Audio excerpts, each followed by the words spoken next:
Yeah. So look, for context for listeners, when I started this journey, I'm a researcher, right? So I never write platitudes or truisms or just my opinion.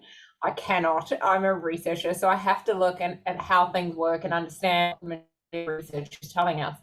And about 10 years ago, after working in corporates, I really noticed a pattern in terms of the types of individuals who get ahead. Now, listeners will be smiling because we all know of somebody who's in a leadership position or who got a promotion where you can't quite figure out why. And you're like, they don't really have the performance, they're not sort of a top player. And how did they do that? And so what I found was, and it was the basis for my first book, is obviously systems of inequality, right? You've got a lot of people who look the same, who play by sort of similar rules in terms of how they form relationships, kind of exclude people, and they get ahead in the system.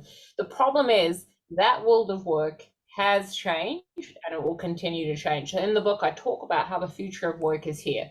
So we know that by 2044, at least half the population in the United States is going to be from what we typically call a minority group. So really, for me, that's a typically underrepresented group. We know that there is globally a trend for diversification of talent. So in terms of demographics, diversification of customers, technological changes, changing most of our jobs. And all of these changes are happening at a time and a pace that we've never seen before. On top of that, you layer in how workplaces have become a lot more informal with hybrid. And what you've suddenly got is an environment where people have to navigate the informal. So in looking at how they navigated the informal, those old rules of exclude people, of only try and support people who look like you, of only network with people who look like you, is arguably the worst thing you can do for your career. And what I find fascinating is because we gravitate so naturally to people who look like us, talk like us. And that's where we're not really, we could be thinking so much broader. And, when I think about those informal and formal rules, when someone goes into the workplace, they are thinking, well, I know how it is. It should be like this at every workplace. And from reading your book, it definitely is not true. So I would love for you to share with us a little bit more about the formalities and informalities when someone is trying to grow their career in the workplace. Yeah, so look, what is the informal, right? Because when I was researching it, it's really irritating. A lot of sort of academic journal articles, a lot of sort of books that you'll read will talk about office politics, they'll talk about the unwritten rules, but really, what are we talking about? And so I wanted to try and understand when it comes to the informal, what do we? So there's really four things, right? The first is informal networks. So when we typically think of networks, we think of going to some weird cocktail party where we're going to hand out a business card, feel really awkward for an hour and then leave. Maybe that's just me, but do that whole thing and it's gross, right? And nothing ever really comes of it. That's not where the magic lives. So 70% of are not advertised and 80% of positions and jobs come through informal networks. So if you know of someone, if you connect, and we can dive into what an informal network is, but that is absolutely critical. Then the second part to this is generally when it comes to how workplaces function, we share informal information. That information is about how we see ourselves and how we see other people. So we come to understand our workplace. The third informal system is informal development. So 70% of the skills you learn, or it's closer to 75%, you actually learn on the job informally. So the book talks to, well, how do you teach yourself? How do you do that as part of your job? And what are some of those skills you need to develop? And then finally, informal career advancements. So your company can have every promotion process in place. It can even have a policy around promotions. What I found is that the more formalized companies were with policies and processes, the more informal behaviors people engage in to sort of circumvent and work around those formal policies. So really how you do that. So how do you manage your career and why it is that you need to manage it? Because the old rules might say, hey, stay with a company, play by rules that senior leaders said, and you'll progress. That's not the case. Careers have changed. So now it's about like, how do I manage my employability? What do I need to do? What does that look like? And so the book goes into that as well. Yeah.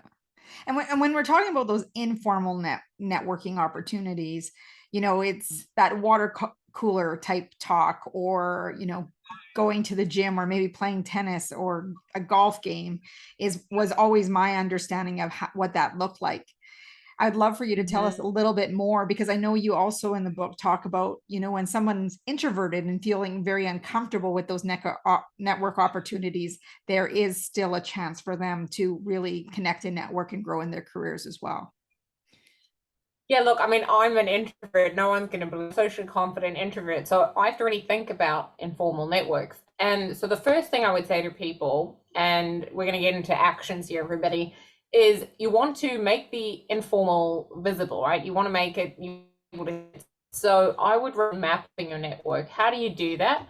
Sit down with a piece of paper and list out everybody that you go to for information on how to do your job, information about the company. Then list, and these are people who you regularly, right, who you regularly engage with. Then write down a list of everybody who provides you with social support. So support when you're having a bad day, somebody you might talk to. Now, this might just be two or three people, right? You don't need a massive long list. And then finally, write down people you go to for career advice or advice in general. So informal networks are made up of those three things. People go to for information, support, or advice. So when you write that down, that's your informal network. Most people have about 8 to 12 people in their informal network. So when you think about, hey, that's who I currently have. If you don't have anybody in some of those buckets, then that tells you where you might want to grow your network, right? I think the second thing you want to do is think about, well, how diversified is my network? So how similar or different are those people from me in terms of demographic characteristics, background, all of that, right? Because the single most important thing you can do when it comes to networking today is diversify your network. So if people are very similar to you, you might want to think about, who could I reach out to? How could I grow my network? And we'll come to how you grow networks in a minute. And then I think the third thing you want to do once you've understood sort of how diversified it is, think about, are these relationships mutually beneficial? So there's a bit of a shocking statistic, Deborah, that I came across in the research, which shows that 90% of our anxiety at work is created by 5% of the people in our informal network. So we are okay when we're like, hey, this is someone who's got my back and is going to support me when it comes to information, social support, advice, and we're actually okay if we're like, this is someone who doesn't have my back, who I can't rely on. Where we're not okay is when we're not sure if somebody's going to support us or not, because we spend a huge amount of mental energy trying to work out which bucket they sit in and how to navigate that. So on your list, make sure you're clear, this is mutually beneficial or no, it's not. Because the people that it's no, it's not, don't spend time investing in that relationship. It's not going to do you any good. And then sort of the third thing you want to do is think about, when it comes to that network, is this somebody that's a strong connection, someone that I meet with regularly, where we share a lot, or is this maybe more of a sort of loose connection where we meet from time to time, but there's no depth to the conversation? Because in networks, you need both. So loose connections where it's a bit more informal, those people are going to give you information. And by the way, information about jobs. Whereas strong connections, they're more going to provide that social support and advice. So you want to mix. So that's what I would do to sort of map my network. And then from that, you can start to work out where you've got gaps, what you might need to invest in. Ideally, at minimum, you want to have one person who's giving you information, one person who's giving you advice, and two people who are giving you social support. So if you can just do that as a starting point, you're in a good place to keep building around your network. And as I'm listening to you, I'm thinking about, when people say that you become the average of the 5 people you hang out with the most, and thinking about, if they're all the same, you're just replicas of each other, clones, and there is no meaty conversation that you can go deep, because you're all doing the You're same all saying. things, right? Well, and the other thing around diversifying the network, the reason that's so important is because let's say you're a white male and you reach out to me, right? My network's pretty diverse because I've done pretty well on that. I've got some other things to work on, but I've done that well. So I then have access to a full range of a diverse network. So at any one point, I can intro that. So you instantly diversify your network by just having one person in it who doesn't reflect your background. I imagine you have quite a few of those. Suddenly you've got a network of people with connections all over the world, right? So, and for me, as self-serving as this sounds, think of your informal network as your ticket to future employment, because it is. Like the informal networks are literally, when you map where people get jobs, that's it. It's not LinkedIn. It's through the network, right? Calling Yeah. people up, hey, do you have a job? That's how you hear about opportunities.